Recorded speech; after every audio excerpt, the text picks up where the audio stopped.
नमस्कार। राजस्थान की शाम तक की 10 फटाफट बड़ी खबरों में आपका स्वागत है।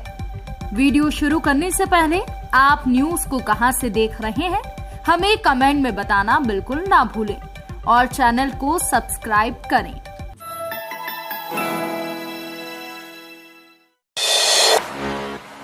आरपीएससी ने फिर से मांगे आवेदन, असिस्टेंट प्रोफेसर पदों के लिए नहीं मिले कोई आवेदन। राजस्थान लोक सेवा आयोग ने मेडिकल हेल्थ एजुकेशन डिपार्टमेंट में assistant professor emergency medicine, genetic medicine, palliative medicine और पीडियाट्रिक नेफ्रोलॉजी के पदों के लिए आवेदन मंगाए हैं। पूर्व में मांगे गए आवेदन के दौरान एक भी आवेदन नहीं मिला। राष्ट्रीय आयुर्विज्ञान आयोग ने 14 फरवरी 2022 को योग्यता संबंधी बदलाव के साथ जारी संशोधित गजट नोटिफिकेशन के बाद ये आदेश मांगे थे और आवेदन मांगे थे। कैंडिडेट 21 अप्रैल से लेकर 30 अप्रैल की रात 12 बजे तक ऑनलाइन आवेदन कर सकते हैं। मेडिकल स्टोर पर सीसीटीवी कैमरा लगाना अनिवार्य, दवा की बिक्री पर रहेगी कड़ी नजर। राजस्थान में अब मेडिकल दुकानों पर सीसीटीवी कैमरे लगवाए जाना अनिवार्य कर दिया है। सरकार की मंशा है कि किसी मेडिकल स्टोर से नाबालिग नशे की दवाइयों को खरीदता है तो सीसीटीवी फुटेज की सहायता से प्रमाणित कर कार्यवाही की जा सकेगी। झालावाड़ में भी नशे की दवाओं को खरीद को लेकर संबंधित विभाग को जानकारी मिलती है। ऐसे में जिले में संचालित करीब 500 मेडिकल स्टोर को सीसीटीवी कैमरा लगाने के आदेश जारी हुए हैं। इस आदेश के बाद कई मेडिकल स्टोर इसका पालन करना शुरू कर चुके हैं।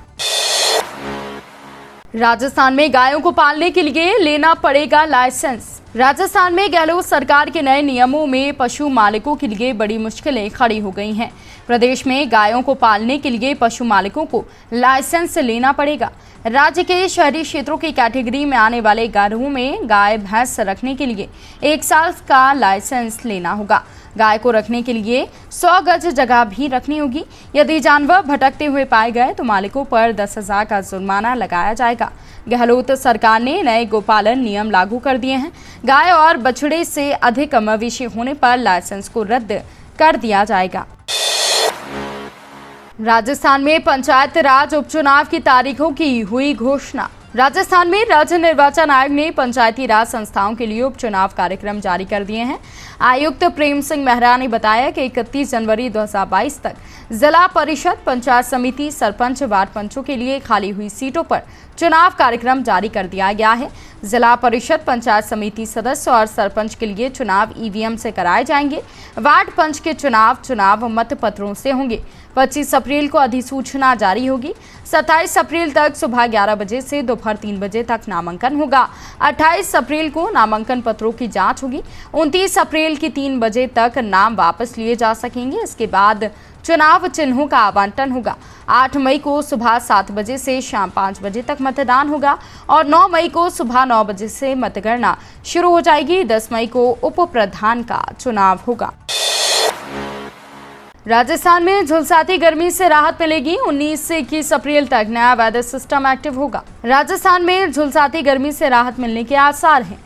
पाकिस्तान में सक्रिय हुए नए वेस्टर्न डिस्टर्बेंस के कारण राजस्थान में 19 से 21 अप्रैल तक मौसम में बदलाव देखने को मिलेगा। इससे आज से 12 जिलों में प्रदेश में तेज आंधी के साथ आसमान में बादल छाए रह सकते हैं और कहीं कहीं पर बारिश की संभावना है। मौसम के बदलाव से 45 डिग्री सेल्सियस तापमान में तप रहे श्री गंगानगर और धौलपुर के लोगों को राहत मिल सकती है। तापमान में 3 डिग्री सेल्सियस की गिरावट होने का उम्मीद है।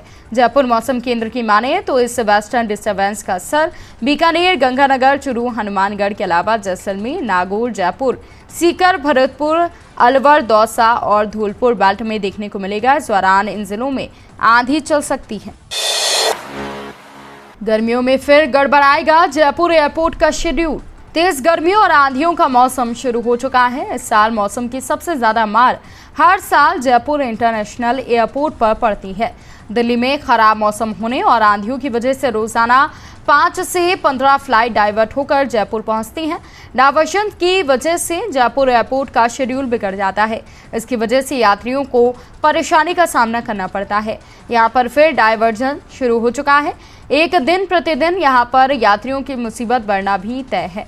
जयपुर एयरपोर्ट पर सिर्फ एक ही रनवे है जिस पर सभी फ्लाइट्स का ऑपरेशन होता है। अब गर्मियों के मौसम में जयपुर एयरपोर्ट पर अचानक से दूसरे फ्लाइट से डाइवर्ट होकर आने वाली फ्लाइट्स का दबाव बन जाता है। इसकी वजह से यहाँ का शेड्यूल बिगड़ जाता है। सज्जनगढ़ अभयारण्य में बेकाबू हुई आग, रेस्क्यू ऑपरेशन के लिए पहुंचा एयरफोर्स का हेलीकॉप्टर। झीलों की नगरी उदयपुर के सज्जनगढ़ अभयारण्य क्षेत्र में आग लगी है, लेकिन 2 दिन बाद तक आग पर काबू पाया नहीं जा सका है। आग पर काबू पाने के लिए अब एयरफोर्स के हेलीकॉप्टर की मदद ली जा रही है। रेस्क्यू ऑपरेशन को गति देने के लिए एयरफोर्स का हेलीकॉप्टर उदयपुर पहुंच चुका है। सोमवार को 2 फेरे कर धधकते जंगलों पर पानी बरसाया गया, लेकिन आग शांत नहीं हुई।